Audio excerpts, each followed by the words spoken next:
20 мая исполнилось 120 лет со дня рождения выдающегося просветителя, доктора филологических наук и ученого Константина Шакрыл. В честь юбилея научный мир Абхазии Карачаево-Черкесии организовал первые международные шакрыловские чтения. Открывая научное собрание, директор Абиги Ардашу подробно ознакомил присутствующих с биографией Константина Шакрыл, отметив, что его научные труды – настольная книга для многих поколений абхазских и кавказских ученых. Теория языцас, зымчхартбаз, саравойнага. Харапсуа, ешарала, безфяла, яхзаего, адыгажлар, рбезфи, харахбезфи, ежипшна, хашебут, хатьян шапакшаку шаквиргой. Жахарада, хылчтралы взаего, шагут казму, ахамач инаских, мамзаргизен заихазу, безфяква, урубезфя ежипшни, туза арцаза, убезфя амчхат.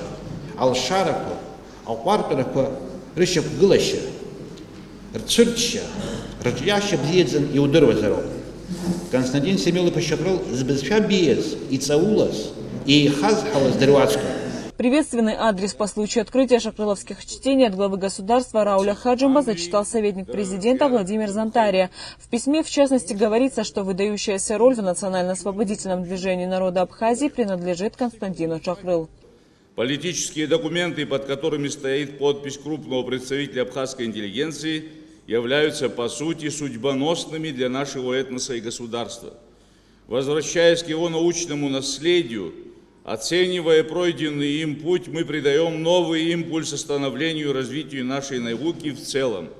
Шакрыловские чтения – это еще одна замечательная дискуссионная площадка, способствующая укреплению научно-образовательных, культурных взаимосвязей между учеными Республики Абхазия и Северного Кавказа. О Константине Шакрылу и его деятельности на открытии чтений также высказались проректор по научно-исследовательской работе Карачаево-Черкесского госуниверситета Сергей Пазов и заместитель директора по науке Адыгейского республиканского института гуманитарных исследований Марзият Биданок.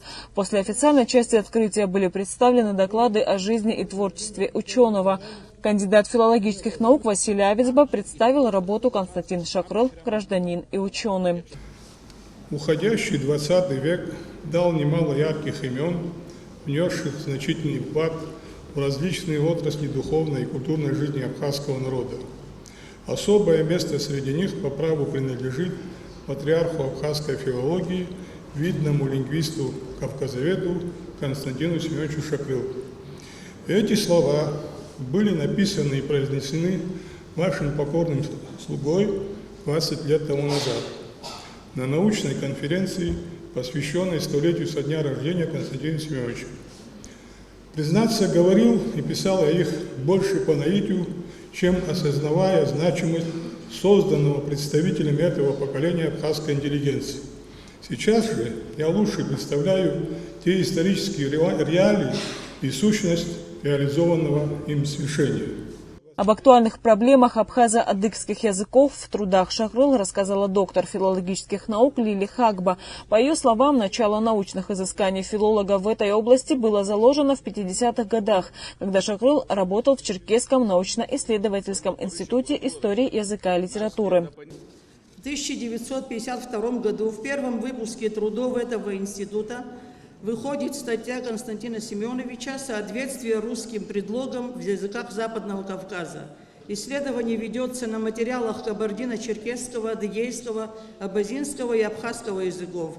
Весьма актуальной и в наше время считается точка зрения автора по поставленной им проблеме. Прислушаемся к ней. Изучение русского языка как важнейшего средства общения и обмена мыслями людей достигает своей цели тогда, когда язык изучается осознанно, когда учащиеся видят за грамматическими формами их реальное смысловое содержание, умеют понимать, какими средствами языка достигается поставленная цель. Страница 5 этой работы. Ученые отмечают, что факты затруднения в правильном употреблении русских предлогов вызываются главным образом тем, что в исследуемых им языках полностью отсутствуют предлоги, и их соответствие передаются несколькими способами.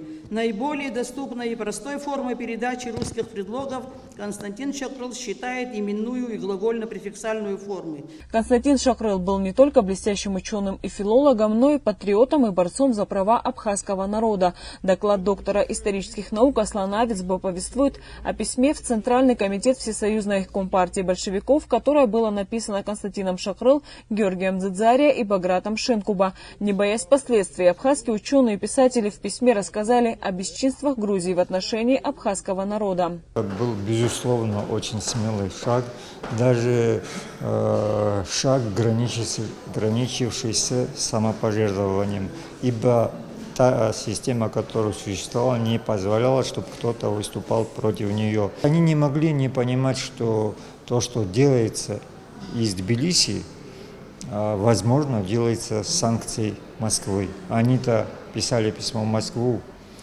но с одной стороны там в воспоминании Константина Шакрыла написано, что мы, то есть авторы письма, были уверены, что об этих безобразиях, которые творят грузины, не знали в Москве, то есть ЦК ВКПБ.